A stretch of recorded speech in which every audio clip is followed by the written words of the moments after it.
I'm Paul Herron. Welcome to Catching Up with Anaïs Nin. Today, with the assistance of Britt Arenander's wonderful travel guide, Anaïs Nin's Lost World, Paris in Words and Pictures, 1924 to 1939, I will discuss the homes and haunts of Anaïs Nin during her 15-year stay in Paris. Anaïs Nin was conceived on the high seas between Cuba and France, and was born in the Paris suburb of Neuilly-sur-Seine on February 21st, 1903. After her father abandoned the family in 1913, however, the remaining members, her mother and two younger brothers, moved to New York in order to make ends meet and remained there until late 1923, when Nin's new husband, Hugh Geiler, known as Hugo, got a job at the Paris branch of his New York bank. Nin and her husband remained in the region until late 1939, when oncoming war drove them back to New York. In between, Anaïs Nin lived in and frequented several places that have since become iconic. Beginning in 1923, the newlyweds lived at a house in Richmond Hill, New York. In this 1924 photo, Anaïs and her dog Banco appear on the front porch just before the voyage to France. Rosa Kumel, Anaïs's mother, wanted her younger son, Joaquin Jr., to enroll in a top Parisian music school and continue his development as a pianist and composer, following in his father's footsteps. Older brother Torvald would work in Paris to help support Joaquin, to which he grudgingly agreed, but not for long. In 1924, the family set sail to France. On January 3, 1925, the Geilers moved from a hotel to a boarding house at 60 Rue Assat in the Montparnasse section of Paris. Little did they know, the pension was once the Hotel Orfila, made famous when one of its tenants, Swedish playwright August Strindberg, went through a series of mental crises there. The Geilers quickly tired of the oldness and the rot of the place. Montparnasse was home to many artists and bohemians who habituated legendary cafes such as La Dome, Café Zaire, and the Jockey. Anaïs, who was unaccustomed to the openly sensual aura of Paris and its European oldness, at first had an almost puritanical reaction to the city. This would change over time, albeit quite slowly. In the meantime, however, she and Hugo were living in poor conditions. Paris was gloomy, she wrote in her diary, the pension impossible, mother downhearted. She complained about a naked light bulb hanging from the ceiling, humid sheets and moldy wallpaper, regretting ever having left New York. Indeed, Anaïs's brother Torvald had similar feelings and left for Cuba only a few months after having arrived in Paris. Despite moving to an actual apartment sublet by a colleague of Geiler's on Avenue Hoche near the Arc de Triomphe, Anaïs continued to lament the decision to leave New York. "Oh, I wish we were out of Paris," she said, "and there are moments the 2 years we must spend here seem interminable and terrible to me."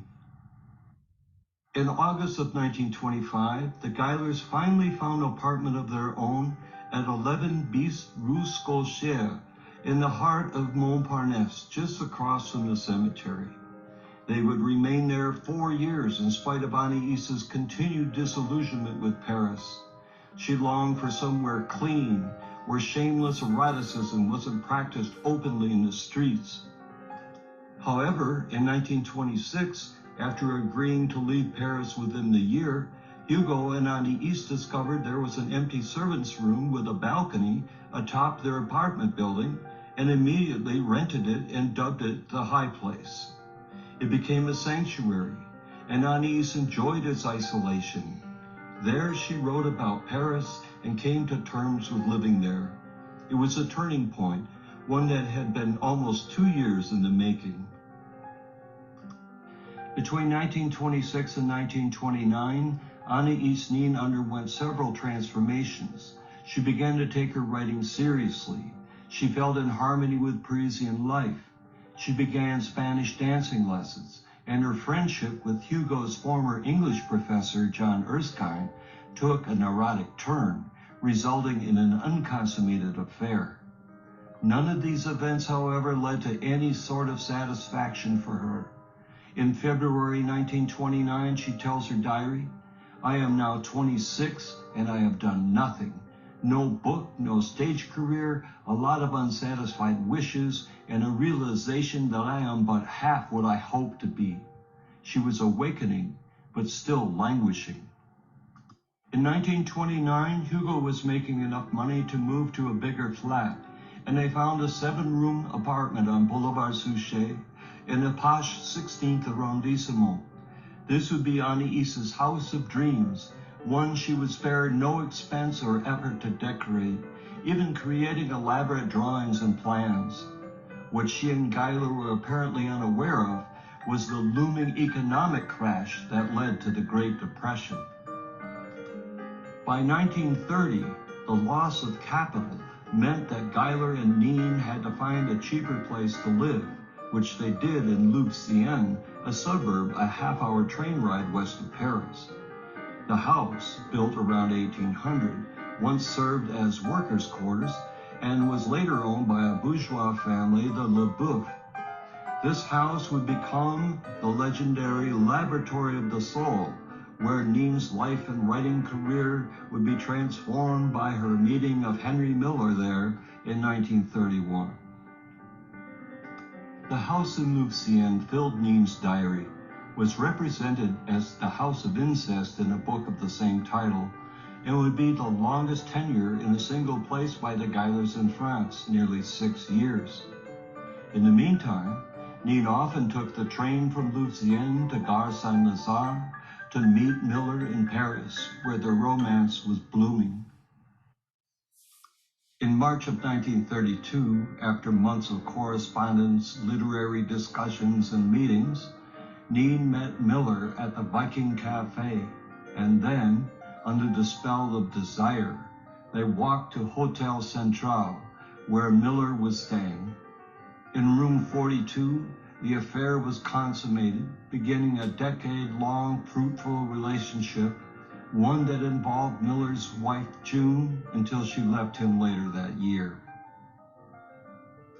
Miller frequented Louvciennes whenever Guyler was away on business, sometimes for days on end. Other times, Nin visited Miller in his new apartment in Clichy and became acquainted with Henry's Paris, the sordid one, including the nearby Pigalle and its strip joints. One of Miller's favorite cafes was the Wepler at Place Clichy, to which he took Nin on occasion. One of Nin's more brazen diary passages involves an evening she and Guyler spent at a bordello at 32 Rue Blondel in Paris. There they observed a demonstration of lesbian love by 2 prostitutes of Nin's choosing, the portrayal of which in the film Henry and Jude helped give it an NC-17 rating. The building at 32 Rue Blondel still stands and apparently still houses sex workers. During this period, Anaïs Nin, encouraged by her cousin Eduardo Sanchez, was under treatment by Dr. René Alendi, the well-known psychoanalyst and author, at 67 Rue de l'Assomption, a building which is still there. Unsatisfied with Alendi's treatment, Nin visited Dr. Otto Rank, a former Freud associate, at 9 Rue Louis Boyer, only blocks away from Nin's former apartment on Boulevard Suchet. One of Rank's concerns was Nin's relationship with Henry Miller, whom he possibly viewed as not just a negative influence on Nin, but also as a competitor for her charms. Rank was, like Alendi before him, smitten. Nin agreed to 2 things: to stop writing in her diary ostensibly to avoid analyzing the analysis, and to live alone in a nearby apartment during treatment in the name of simplicity. She stayed at 26 Rue de Marronnier for 2 months, but unknown to both Rank and Hugh Guyler was the fact that Miller lived with her the entire time. Not surprisingly, She also continued recording her thoughts on paper. In 1934, Henry Miller moved to 18 Villa-Surat in South Montparnasse. By 1937, they and their new friend Lawrence Durrell met there often, forming the Three Musketeers literary group and publishing their books as part of the Villa-Surat series.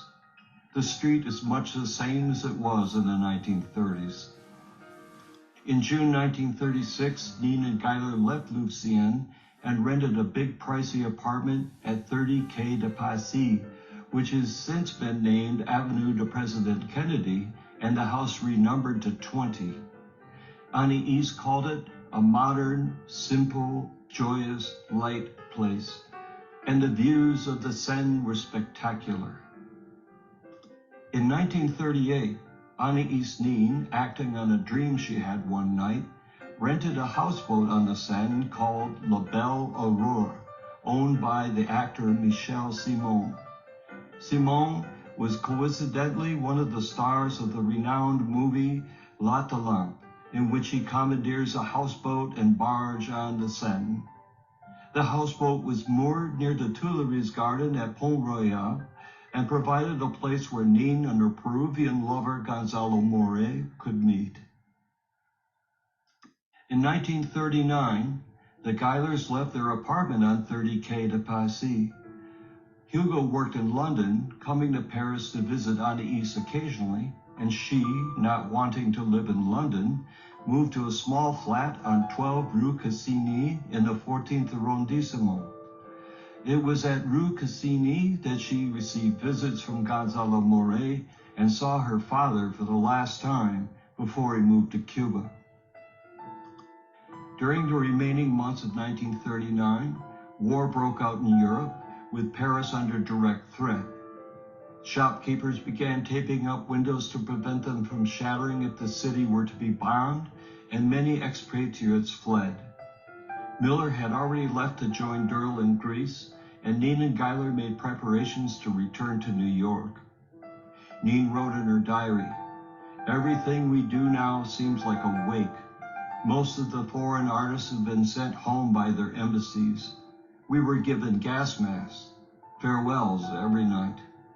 In December 1939, Hugh and Anaïs took a train to Lisbon, and from there took a clipper hydroplane back to New York. Nin wrote in her diary, "We all knew that we were parting from a pattern of life we would never see again, from friends we might never see again. I knew it was the end of our romantic life."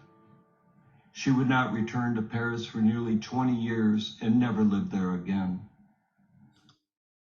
Britt Arnander spent years researching her book, often visiting bookshops and stalls in search of vintage postcards and photographs of Anaïs Nin's favorite places, some of which you have seen here today.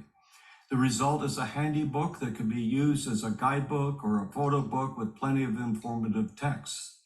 This is a one-of-a-kind Nin publication, and I encourage you to check it out on Amazon. I'm Paul Herron. Thanks for watching. See you the next time.